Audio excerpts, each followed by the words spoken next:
नमस्कार, मैं वैशाली खबर SSK news room Lucknow studio से आप सभी व्यूवर्स का स्वागत करती हूं। देखिए आज की ताजा खबरें हमारे साथ। फरीदाबाद और ग्रेटर नोएडा के बीच यात्रा अब होगी आसान, सड़क के लिए भूमि अवरोध हल।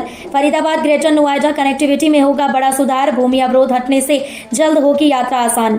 फरीदाबाद और ग्रेटर नोएडा के बीच यात्रा करने वाले लोगों के लिए एक बड़ी खुशखबरी आई है। दोनों शहरों के बीच सीधे संपर्क स्थापित करने के लिए बनाई जा रही नई सड़क के लिए भूमि अवरोध को अब हल कर लिया गया है। प्रशासन और किसानों के बीच भूमि मुआवजे पर समझौता हो गया है, जिसके बाद अब इस महत्वपूर्ण परियोजना के पूरा होने में कोई रुकावट नहीं रहेगी। किसानों को मिलेगा 25 करोड़ रुपए का मुआवजा। नई सड़क परियोजना के लिए करीब 6 और आधे हेक्टेयर भूमि का अधिग्रहण किया जाएगा। इसके बदले प्रशासन किसानों को 25 करोड़ रुपए का मुआवजा वितरित करेगा। यह मुआवजा जल्द ही किसानों के खातों में पहुंचाया जाएगा और इसके बाद भूमि का अधिग्रहण कर लिया जाएगा। इस कदम से प्रशासन को सड़क निर्माण में तेजी लाने में मदद मिलेगी और दोनों शहरों के बीच यात्रा की प्रक्रिया सुगम होगी। नई सड़क का महत्व और योजना। फरीदाबाद और ग्रेटर नोएडा के बीच एक नया रास्ता बनाने की योजना 10 साल पहले बनाई गई थी, ताकि दोनों शहरों के बीच सीधी कनेक्टिविटी स्थापित की जा सके।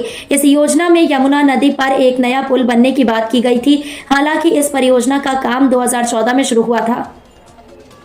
2018 में इस परियोजना में गति आई और अब 2024 में इस पुल का निर्माण पूरा हो चुका है। इस पुल के बनने से दोनों शहरों के बीच यात्रा करना और भी आसान हो जाएगा। अब दोनों शहरों के बीच की दूरी को कम करने के लिए सड़क निर्माण प्रक्रिया में तेजी लाई जाएगी। लोगों को मिलेगी सीधे कनेक्टिविटी। फरीदाबाद और ग्रेटर नोएडा के बीच यात्रा करने वाले लोगों के लिए यह योजना अत्यंत महत्वपूर्ण है। वर्तमान में दोनों शहरों के बीच यात्रा करने के लिए लोगों को कई जटिल रास्तों से होकर गुजरना पड़ता है, जिसके कारण समय की बर्बादी होती है और यातायात की समस्या भी उत्पन्न होती है। इस नई सड़क के निर्माण से न केवल समय की बचत होगी, बल्कि यात्रा भी सुरक्षित और सुगम होगी। नए मार्ग के खुलने से फरीदाबाद और ग्रेटर नोएडा दोनों के बीच व्यापार और आर्थिक गतिविधियों को भी बढ़ावा मिलेगा। इसके अलावा लोगों को रोजाना के कार्यों के लिए यात्रा करते समय सहूलियत मिलेगी। कृषि भूमि पर मुआवजा वितरण प्रक्रिया। भूमि अधिग्रहण की प्रक्रिया पूरी करने के बाद प्रशासन जल्द ही किसानों को मुआवजा वितरित करेगा। यह मुआवजा उन किसानों को दिया जाएगा जिनकी जमीन सड़क निर्माण के लिए ली गई है।